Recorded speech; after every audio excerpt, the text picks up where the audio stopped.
আসসালামু আলাইকুম বন্ধুরা, আশা করি সবাই ভালো আছেন। আর আমার চ্যানেল এই জানাই অনেক শুভেচ্ছা অভিনন্দন। আজকে হলো 5 সেপ্টেম্বর 2025, তেমন আজকে হচ্ছে শিক্ষক দিবস। আর শিক্ষক দিবস উপলক্ষে প্রথমে আমাদের কিছু সম্বর্ধনা পর্ব আছে। তো প্রথম সম্বর্ধনা পর্বটা আমরা একটু করে নেই, তার হয়তো কার কী বক্তব্য আছে সেটা একটু দেখার চেষ্টা করেন।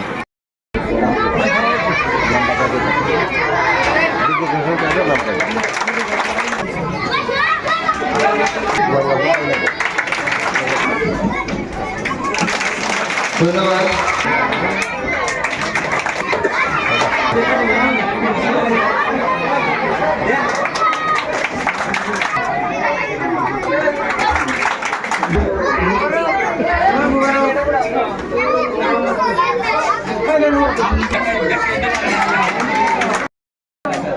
ধন্যবাদ। আচ্ছা, তোমাদের জানা আরো আছে।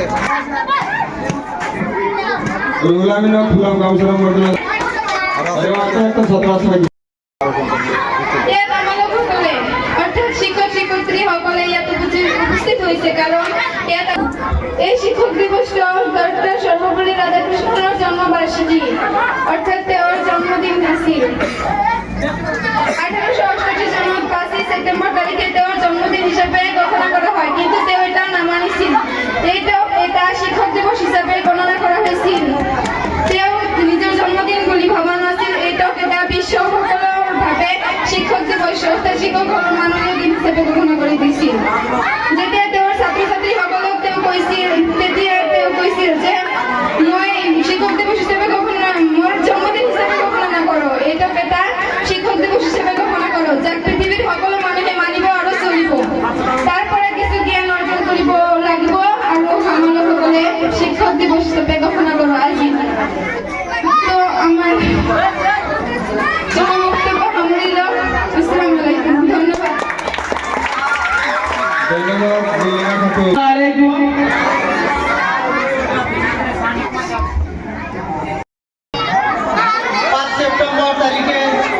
আমার ডক্টর সর্বপল্লী রাধাকৃষ্ণ দেৱৰ জন্ম হয়েছে, শিক্ষক দিবস হিসাবে পালন কৰি আহিছো। আজিও আমি এই তেনেদৰে 5 ছেপ্টেম্বৰৰ দিনটো আজি আমি শিক্ষক দিবস হিসাবে পালন কৰিবলৈ লৈছো। শিক্ষক দিবস কি? শিক্ষক দিবস হৈছে শিক্ষকসকলে ছাত্ৰ ছাত্ৰীসকলক কেনেকৈ আগুৱাই যাব লাগে এই শিক্ষক দিবসৰ জৰিয়তে প্ৰতি বছৰে ছাত্ৰ ছাত্ৰীসকলে মৰমতে শিক্ষক দিবস উদযাপন কৰে। শিক্ষাগুৰুসকলৰ পৰামৰ্শ ল'বলৈ শিক্ষক হৈছে প্ৰেৰণাৰ উৎস, পথ প্ৰদৰ্শক।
ক্লাস 9 ৰ ল'ৰাবিলাকে এনেকুৱা কৰিছে, মই দেখিছো।